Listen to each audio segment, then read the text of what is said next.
नमस्कार दोस्तों, मेरा नाम लक्ष्मण है और प्रेजेंट में मैं चित्तौड़गढ़ में प्रेजेंट हूँ और एक डायरेक्ट सेलिंग इंडस्ट्रीज़ के अंदर काम करता हूँ। मैं आप लोगों से आज एक छोटी सी स्टोरी शेयर करने आया हूँ। स्टोरी ज़्यादा कुछ नहीं है, हमारी अधीनता को लेकर एक स्टोरी है। हमारा देश 200 साल से अंग्रेज़ों का गुलाम कैसे रहा, उसके ऊपर एक स्टोरी है। और ये स्टोरी मेरे उन कुछ साथियों को डेडिकेटेड है जो ऑलरेडी मुझे बागी कहते हैं या मुझे गलत ठहरा रहे हैं, उनके लिए कि ज़रा इस स्टोरी को अपनी लाइफ में जोड़ के देखना। आप जिस जगह काम कर रहे हो उस जगह से जोड़ कर देखना। अगर ऐसा नहीं हो रहा है तो आप सही हैं, और अगर ऐसा हो रहा है तो कहीं ना कहीं आपको बागी बनने की आवश्यकता है। तो मेरी आप इस स्टोरी को सुनना। आप लोगों को शायद पता नहीं है हमारा देश 200 साल से अंग्रेज़ों का गुलाम कैसे रहा। इसका पहला रीज़न है जो बता रहा हूँ आपको। पहली चीज़ें, हमें गुलाम बनाने वाली जो मेन है वो है ईस्ट इंडिया कंपनी। जब बात करते हैं अगर हम 1757 से रिलेटेड, उससे पहले ईस्ट इंडिया कंपनी ने भारत में आना शुरू किया। और उससे पहले भारत के जितने भी व्यापारी लोग थे, वो अपना सामान, अपना माल, अपना मसाला, अपनी दालें खुद जाकर विदेशों में बेचते थे और एक अच्छा मोटा मुनाफा कमा के 6 महीने, साल भर, 2 साल में घर पे आते थे। लेकिन उनको एक अच्छा मुनाफा था और वो फ्री थे, फ्रीडम के आज़ादी के साथ वो काम करते थे, उन्हें कोई समस्या नहीं थी। फिर बात 1757 की बात है, 1757 की बात है बात। उससे कुछ समय पहले ईस्ट इंडिया कंपनी ने धीरे धीरे अपने पैर जमाना भारत में शुरू किए। और उसने भारत के व्यापारियों को क्या लालच दिया, क्या लोभ दिया कि आप एक काम कीजिए, आप लोग यहाँ से छोड़ के विदेश जाते हो, अपना माल मसाला बेचने के लिए जहाज़ों के थ्रू जाते हो, समुद्र के रास्ते जाते हो, तो आप लोगों को खतरा होता है। कहीं आप समुद्र में लहरें आ गई या तूफान आ गए तो मर जाते हो, डूब जाते हो। उसके बावजूद भी 1.5-2 साल में आप वहाँ से आते हो, तो ऐसा काफ़ी खतरा होता था उन लोगों को। तो ईस्ट इंडिया कंपनी ने उनको थोड़ा सा लोभ दिया। उन्हें बोला कि आप लोगों के लिए मैं एक सुविधा करना चाहती हूँ, आप एक काम कीजिए, आपका जो भी माल मसाला है, जो आप दालें वगैरह, आप धान वगैरह जो जहाज़ों के थ्रू साल 1.5 साल में जाके वहाँ पर जाके बेचते हो, आप एक काम कीजिए, वो सामान मुझे देना शुरू कीजिए। उसी कीमत पर मैं आपसे लूँगी और फिर मैं जाके विदेशों में बेच दूँगी। आप लोगों को ये जोखिम नहीं उठाना पड़ेगा। तो भारत के व्यापारियों को लगा कि चलो एक बेनिफिट तो है कि हमें नहीं जाना पड़ेगा खुद को, उसके अलावा हमारी जोखिम नहीं रहेगी जान की।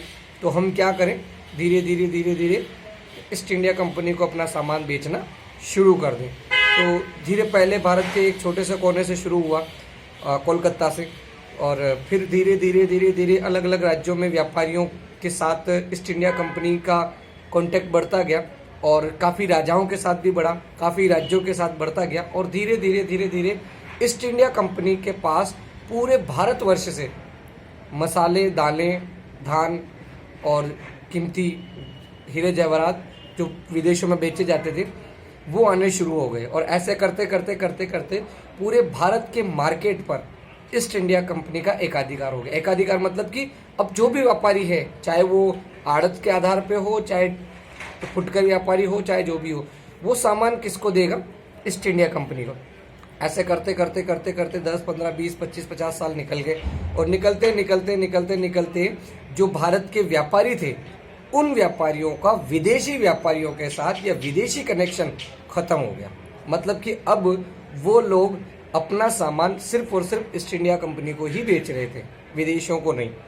और ऐसे करते उन लोगों का विदेश में जो कॉन्टैक्ट था वो ख़त्म हो गया। अब उनको कॉन्टैक्ट किसके साथ रहा, सिर्फ ईस्ट इंडिया कंपनी के साथ। और इस तरीके से ईस्ट इंडिया कंपनी के साथ पूरा कॉन्टैक्ट होने के बाद अब धीरे ईस्ट इंडिया कंपनी ने अपनी तरफ से चीज़ें रखनी शुरू कर दी। मतलब कि ईस्ट इंडिया कंपनी को लग गया कि अब पूरे भारत पर मेरा एकाधिकार है मार्केट करने का, और अब विदेश में ये लोग जाते नहीं हैं, तो अब ये लोग मेरे अकॉर्डिंग ही काम करेंगे। और धीरे उसने क्या किया, अपने नियम और कायदे लोगों को ऊपर थोपना शुरू कर दिया। भारत के व्यापारियों के ऊपर थोपना शुरू कर दिया और बोला कि अब मैं आपसे सामान तो लूँगी, लेकिन उसके ऊपर आपसे अलग से टैक्स भी लूँगी। उसका अगर आपको जो इनकम बनता है उसका मैं अलग से टैक्स लूँगी। तो लोगों ने सोचा चलो ठीक है, अगर 1% 2% टैक्स ले भी लेती है तो क्या फ़र्क पड़ता है, हम फिर भी हमें जोखिम में नहीं डालना है, नुकसान नहीं है, ये नहीं है, वो नहीं है। ऐसे कर करके उसने इसमें हाँ कर दी। कुछ लोगों ने विरोध किया भी होगा, तो लोगों ने उनको बोला कि यार तुम्हें क्या प्रॉब्लम है जब हम करने के लिए रेडी हैं। तो इस तरीके से लोगों ने उनकी बातों को टाल दिया। ऐसे करते करते फिर कुछ साल निकले, 5-10 साल निकले, फिर ईस्ट इंडिया कंपनी ने अपने नियमों में चेंज लेके आई। उसने फिर से टैक्स जो है वो बढ़ा दिया और लोगों को बोला कि आपको करना पड़ेगा, और लोगों को मजबूरीन उसकी बातों को मानना पड़ा, क्योंकि उन लोगों को पता है हमारा कॉन्ट्रैक्ट अब बाहर नहीं है, हम अपने सामान को इकट्ठा नहीं कर सकते, अब हम बाहर नहीं जा सकते, बाहर जाएं तो अपना सामान कहाँ लेके जाएं, किसको बेचें, क्या करें, कुछ भी नहीं था। तो उन्हें ईस्ट इंडिया कंपनी को जैसे तैसे देना था। अब इसमें कुछ लोग उसके खिलाफ भी गए, तो ईस्ट इंडिया कंपनी ने उनको छोटा मोटा लालच देकर जैसे तैसे चुप करा दिया। कुछ राजा लोग खिलाफ गए, कुछ राजाओं ने बगावत की, कुछ राजाओं ने उसके खिलाफ क्रांति छेड़ दी ईस्ट इंडिया कंपनी के लिए। तो ईस्ट इंडिया कंपनी ने धीरे धीरे धीरे धीरे अपना वर्चस्व व्यापार से अलग करके अधीनता में लेना शुरू कर दिया। उसने देश को अपना गुलाम बनाना शुरू कर दिया। व्यापार तो कर रही, व्यापार को तो ऑलरेडी गुलाम बना चुकी थी, अब उसने देश को गुलाम बनाना शुरू कर दिया और राजाओं को अपने अधीन करना शुरू कर दिया। जो लालच में आकर अपने अधीन हो गए तो ठीक है, या फिर उनसे लड़ झगड़ के उनको ख़त्म करके उनकी जनता को या अपने उनके राज्यों को अपने अधीन में ले लिया, और अगर नहीं माने तो दूसरे राजाओं का जोर ज़बरदस्ती बोझ डलवा के उनको अपने अधीन किया। तो ऐसे ही चलती रही और ऐसे करते करते बात आई 1879 की, 1857 की, 1857 तक ये जो सारी कंडीशनें हो चुकी थी, पूरे भारत पर अंग्रेज़ों का और ईस्ट इंडिया कंपनी का कब्जा हो गया था। और इस तरीके से ईस्ट इंडिया कंपनी ने अपने रूल्स और रेगुलेशन लगा के लोगों को अपने अधीन कर लिया था। अब जब बात 1857 की आती है क्रांति की, तो कुछ राजा, कुछ लोग जो लीडर्स थे, उन्होंने क्रांति करना शुरू किया, बगावत शुरू कर दी, बागी बन गए। तो ईस्ट इंडिया कंपनी ने उनको आतंकवादी घोषित कर दिया और उनके खिलाफ देश को या लोगों को भड़का दिया और व्यापारियों को भड़का दिया। और व्यापारियों की भी अब अधीनता हो चुकी थी, उन्हें पता था हम अपना सामान कहीं और नहीं बेच सकते, तो उनकी मजबूरी हो गई थी जैसे तैसे जो भी आता है यहाँ से लो, मस्त रहो, कोई टेंशन नहीं। तो इससे कर करके ईस्ट इंडिया कंपनी ने 100 सालों के अंदर पूरे देश पर कब्जा कर लिया और पूरे देश को गुलाम बना दिया। 1857 से लेके 1947 तक भारत 100 वर्षों की जो ज्यादती सही सहा है वो इसी आधार पर सहा है, और 200 साल तक, तकरीबन 190 साल तक भारत गुलाम रहा। और जब कुछ लोगों ने एक विरोध किया, बागी बने, तो उन लोगों को क्रांतिकारी की बजाय उन्हें आतंकवादी घोषित कर दिया। तो ये जो चीज़ें हैं, ये जो सारी चीज़ें, कंडीशनें हैं, ये हमारे साथ भी अप्लाई हो रही है। आप खुद देखिए, पहले हमें एक तरह का लालच दिया जाता है, बोले आप आइए, आप इस तरीके से काम करिए, आपको ये चीज़ें दी जाएगी, आपको वो चीज़ें दी जाएगी। हमने उन चीज़ों का लोभ अच्छा माना और हमने सोचा कि चलो ठीक है, अगर ये लॉन्ग टर्म है तो हमारे लिए बहुत बढ़िया चीज़ें हैं। लेकिन धीरे धीरे जब वो चीज़ें काफ़ी टाइम से हम उसमें मेहनत कर रहे हैं, एफर्ट करते जा रहे हैं, हमें 2 साल 4 साल 5 साल हो गए और हमने बहुत अच्छा बेस बना लिया खुद का भी और उस इंडस्ट्रीज़ का भी। तो अब उस इंडस्ट्रीज़ ने जान लिया कि ये लोग छोड़ के तो कहीं जा सकते नहीं, क्योंकि इनके पास इनकी कम्युनिटी है, इनका काम है, अगर ये छोड़ के जाते हैं तो इन्हीं का नुकसान है।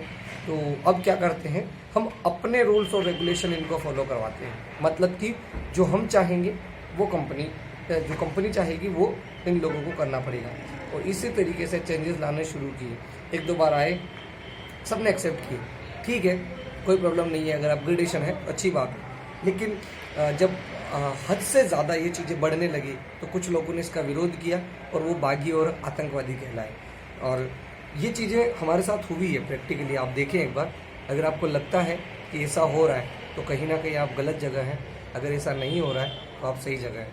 तो जो रूल्स और रेगुलेशंस, जो कंडीशनें बार बार चेंज हो रही है, जो सिस्टम बार बार चेंज किए जाते हैं और उनसे होने वाले हमारे लॉस की भरपाई हमसे नहीं हो पाती है, तो कहीं ना कहीं हम गलत जगह हैं। मैं ये नहीं कह रहा हूँ कि वो जगह गलत हो सकती है, बट जो हो रहा है वो गलत है। सो इसको चेंज करना ज़रूरी है, बगावत करना ज़रूरी है। आप बागी बने, गलत ना बने। आप गलत उन लोगों के लिए बनेंगे जब आप अपने स्वार्थ के लिए कहीं पर भी अगर चेंजमेंट लेके आते हैं। आप बागी बने, और बागी बनना अच्छी चीज़ है, बागी बनना चाहिए। जय हिंद, जय भारत।